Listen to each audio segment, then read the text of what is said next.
Thanks so much for your company. I am Pius Kojobaka. On to our very first story. Price of rice at the global level has risen to a 12-year high according to the Food and Agriculture Organization.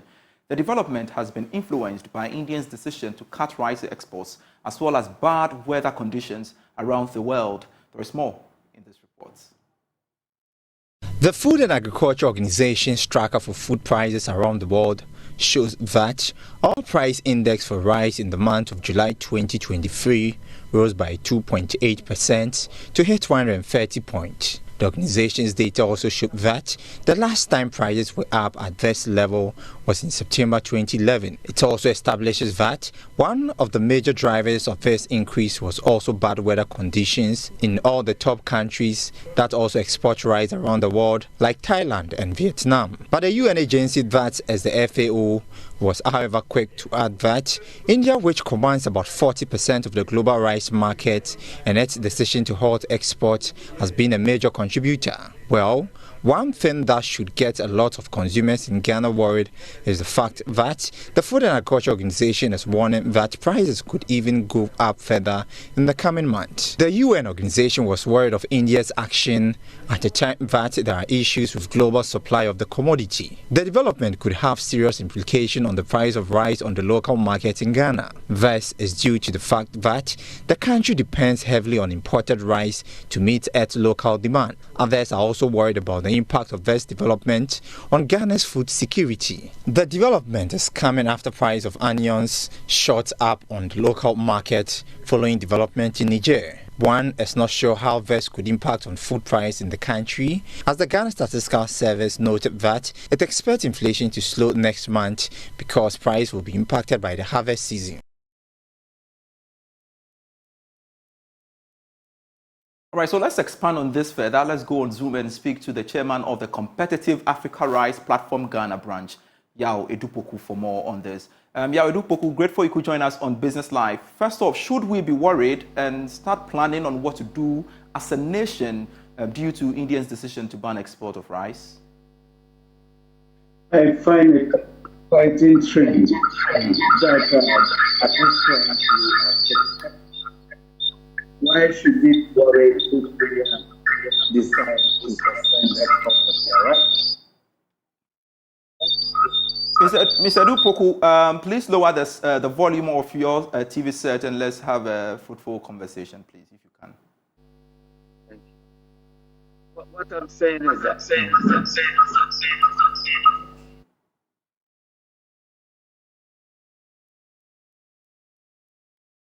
all right, so we shall establish contact with Yao Edupoku once again to have a better appreciation of his input on this interesting story. I'm told it's back online. So am I asking that should we be worried as a nation following India's decision to ban export of rice, do you think?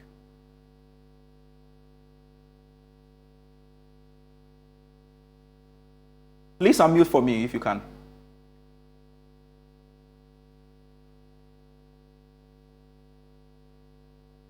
Mr. Edupoku, if you can unmute for me, I will appreciate. Can you hear me now? Much better, yeah. Yes, sir. What I'm saying is simple, that India exports about 40% of the whole rice in the world.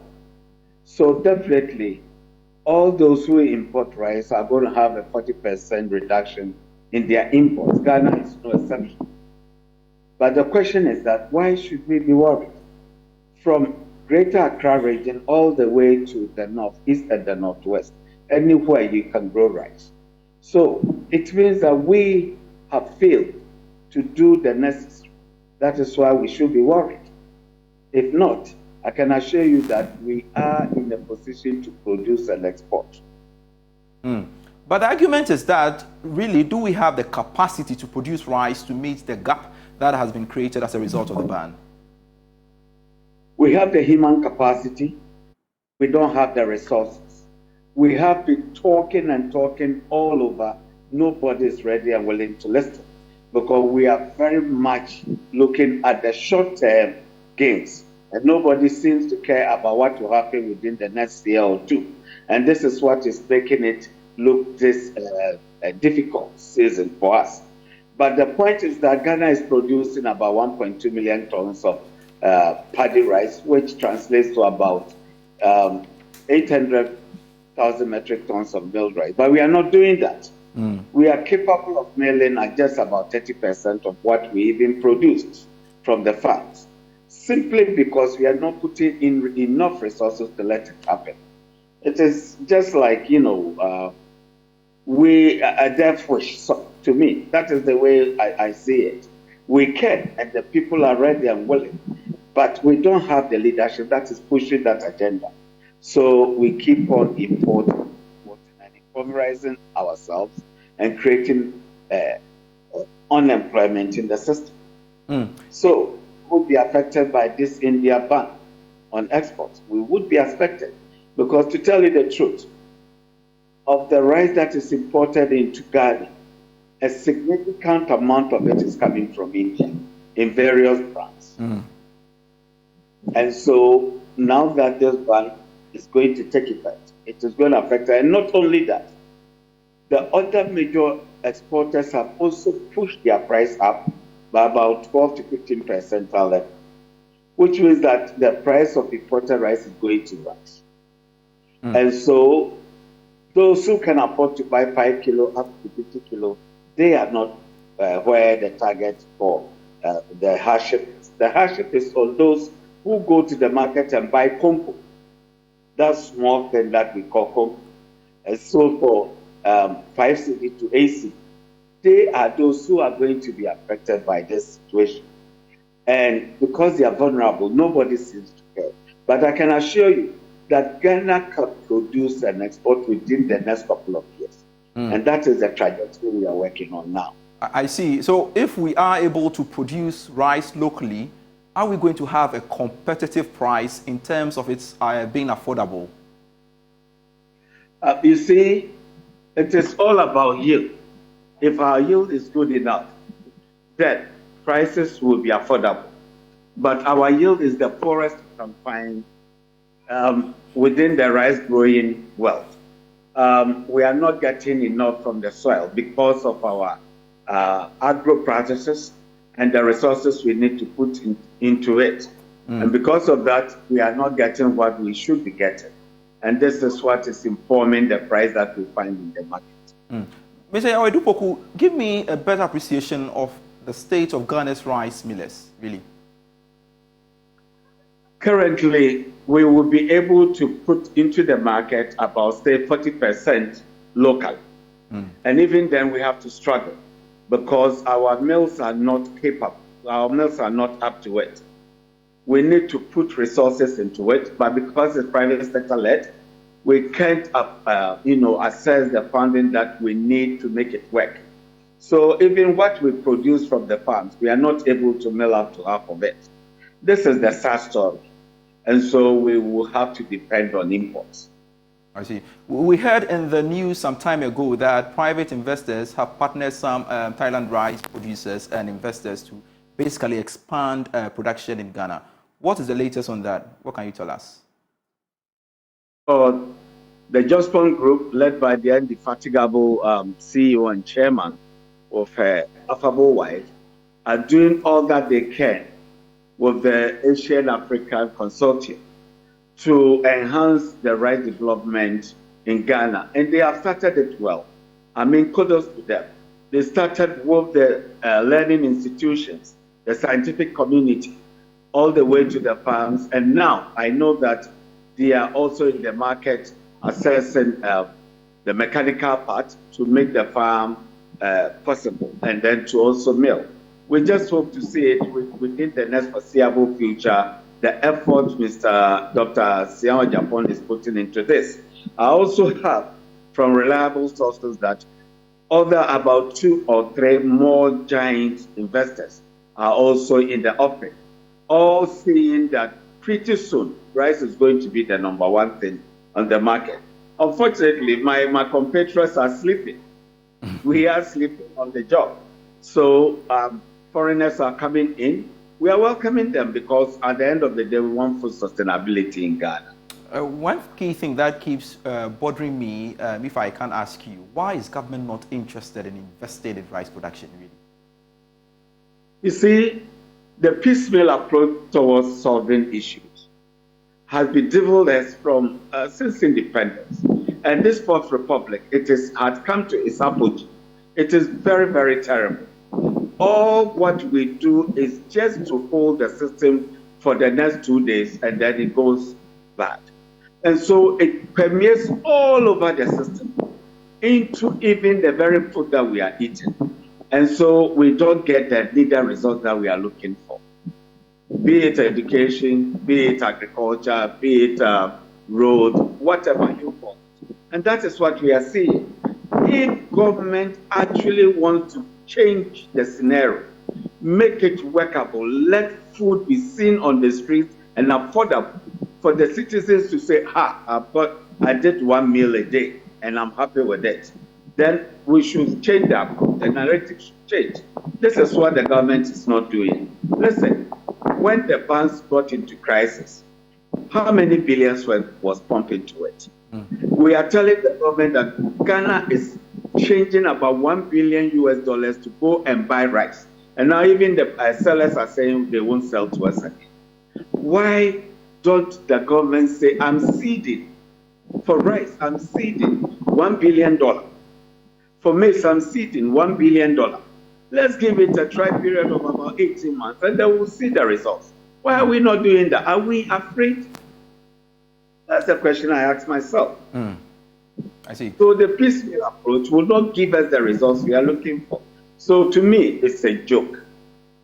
It's a joke. All right.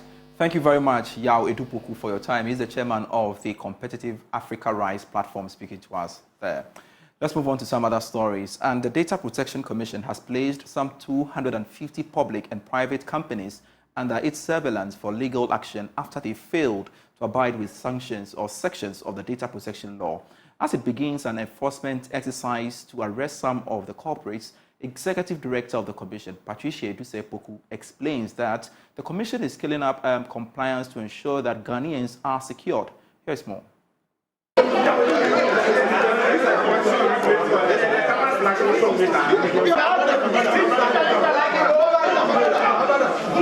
So far, the enforcement team has picked up managers of Quick Credit Limited, Bemwa Royal Hospital, Mawako Restaurant, and Hisense for questioning and legal action. According to the Commission, this is the beginning of many actions expected to be taken against the data collectors failing to comply with the law. Here is the Executive Director, Patricia Edusei-Poku, addressing the media before embarking on the exercise. Recently, we put out a public notice, and before the public notice, we had notified about 250 non-complying data controllers by letter, quoting the section 56 of our act, saying that if you are a person who is supposed to comply, you have failed to do it, you are breaching the act, you're failing non-complying with the law. So those people that we will visit today have had the full list that I've just explained to you. They have had contact with us, and others have been brought on our radar by unsatisfied customers and Ghanaians reporting them to us. And so we must take that action and get them complying and falling into place. Head of Regulatory and Compliance, Quentin Akrobetu, told Joy Business that Attorney General's Department has been notified and ready to process them for court. What will happen? The Attorney General's office is aware of this raid, and they'll be processed for court. Whatever happens after, as the law says, it's either they are fined or they are imprisoned or both are implemented on them. How long are we supposed to expect this? In terms of the court, the processing? Well, I cannot really tell. The police have begun their investigation. You know, just before we came here, we went back to the police headquarters and interrogations have started. So hopefully, maybe before end of week. There was a little hesitation at the Hisense industrial area where the shop supervisor attempted to restrict the media from entry.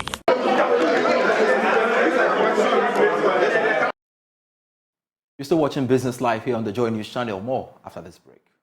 Hello, welcome back to one of our headline stories. There are mixed reactions over the 10% withholding tax on gaming, which takes effect tomorrow, August 15. Some individuals who spoke to Joy Business described the tax as unfair and could dash the interest of the game. James Ishen has more in this special feature. Coach Ali is a staunch AC Milan fan whose betting journey started in 2010. A man who has explored different betting platforms says the tax is likely to dash the hopes of the young Ghanaian. Oh, I started betting around 2010. 2010, yes, in Kumasi. That time we had Safari, My Bet, a couple of Premier Bet and the rest. 2010, yes, and it's not something I will say is bad. It's bad and good, but its disadvantages are more than the advantages. And I've always said betting was introduced to weaken the African youth, so it has a lot of disadvantages than its advantages. You see, it is not proportional. You lose more than gaining, and if you are to gain more than losing, then the betting companies will definitely collapse. Are you still staking or you've stopped? For now, I'm thinking about it because for the past 1.5 seasons, have not won. Okay, have not won, and if you permit, I would show you my history. I can show you have not won, and I've also heard the government is now introducing 10% of what you win because of the economic crisis. I can even show it to you. There was a time I staked 0.02 pesos because I just needed hope. You see, I just needed hope. So and all these, I can tell you, lost. The last time I won a bet is like 2 years ago. But I've been staking 30 cedis, 40 cedis, 50 cedis, 5 cedis, 2 cedis, and 0.02 pesos. So it tells you how the economy is. The story isn't different for Chikata, a level 200 student of the University of Ghana studying sociology. She says the move is unfair and she expects government to do better. I don't agree with this because first, before it was e-levy, and then before the e-levy was introduced, how I saw the country, the development and all that. After the e-levy, I was expecting a difference. Like I should see a difference in the development of the country. Maybe this is what the e-levy was used for, but I've not seen any difference before and after taking the e-levy. So to this, I feel taking the 10% is because of the economic crisis we have in the country. And to me, I don't believe after taking this, there's going to be any change in the development of the country as I thought it was going to be a change. There was going to be a change during the e-levy. So to me, I don't agree with this. And then secondly, when I bet and then I win, you take 10%. But when I lose, what's going to happen? You're not going to give me any 10%. So it's not being fair. After all, it's my money I invested in the betting. So if I lose and I don't get anything, but when I win, you get something, that's very unfair to me. Ibrahim is a trader.